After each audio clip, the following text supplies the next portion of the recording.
In the annals of criminal history, there are few names as chilling as that of Edmund Kemper. Known as the co-ed killer, Kemper's heinous crimes shocked the world and left a lasting scar on the communities he terrorized. This video delves deep into the dark mind of a serial killer, unraveling the twisted crimes and the profound impact they had on society. The troubled beginnings. Edmund Kemper's troubled beginnings trace back to his early life. Born on December 18, 1948, in Burbank, California, he exhibited signs of disturbed behavior from a young age. Growing up in a turbulent household, Kemper endured a dysfunctional relationship with his domineering mother, Clarnell, who frequently belittled and emotionally abused him. As Kemper entered adolescence, his disturbing fantasies and violent tendencies began to emerge. He developed an obsession with death and harbored intense anger towards women. In 1964, at the age of 15, Kemper committed his first heinous act by killing his grandparents. He claimed it was a result of wanting to know what it felt like to murder someone. Following this shocking crime, Kemper was committed to the Atascadero State Hospital for the criminally insane. Despite his troubled past, he convinced the psychiatric staff that he had been rehabilitated, and in 1969, he was released back into society. Unfortunately, Kemper's release marked the beginning of a dark chapter in California's history. He embarked on a murderous spree that targeted young women, earning him the chilling moniker, the co-ed killer. His victims, often hitchhikers or college students, fell victim to his sadistic desires. The troubled beginnings of Edmund Kemper shed light on the early warning signs and psychological factors that contributed to his transformation into a notorious serial killer. Delving into his troubled childhood and the unresolved issues he carried into adulthood, we gain insights into the complex and disturbing mind of a man who left a trail of terror in his wake. The horrific murders. In a chilling wave of violence, Edmund Kemper embarked on a spree of unspeakable crimes that would earn him the notorious moniker of the co-ed killer. His victims were young women, innocent souls whose lives were tragically cut short by his sadistic desires. Kemper's first known victims were hitchhikers whom he lured into his vehicle, pretending to be a harmless driver. Once they were under his control, he would unleash his rage, ending their lives with brutal force. His actions were fueled by a perverse mix of power, dominance, and a twisted fascination with death. But Kemper's crimes didn't stop there. In a shocking escalation, he targeted his own mother, Clarnell, fulfilling a dark fantasy that had consumed him for years.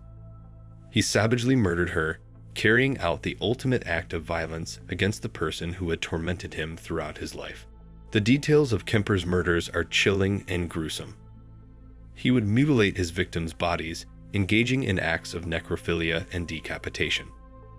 The level of depravity displayed in his actions shocked even seasoned investigators, leaving a lasting scar on the collective consciousness of the community. The horrific murders committed by Edmund Kemper were a harrowing testament to the depths of human depravity.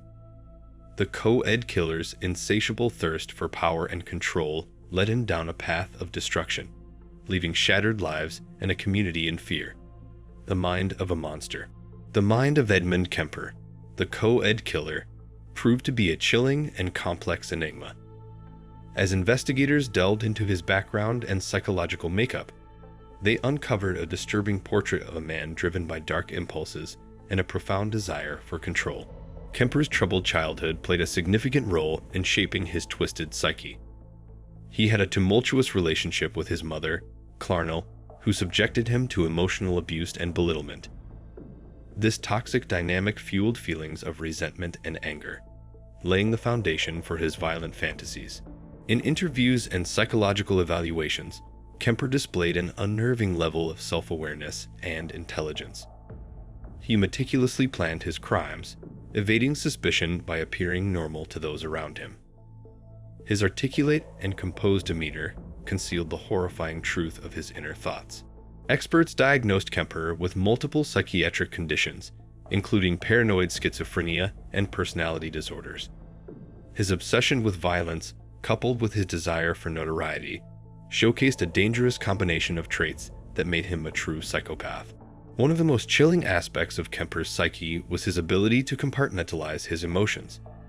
He could switch from committing heinous acts of violence to acting friendly and engaging, making it difficult for anyone to suspect the darkness that lurked within him. Understanding the mind of Edmund Kemper is a haunting exploration of the human capacity for evil. His crimes serve as a stark reminder of the importance of identifying and addressing mental health issues early on. Kemper's case remains a chilling example of the depths to which a human mind can descend and a somber call for continued efforts to comprehend and prevent such horrors in the future.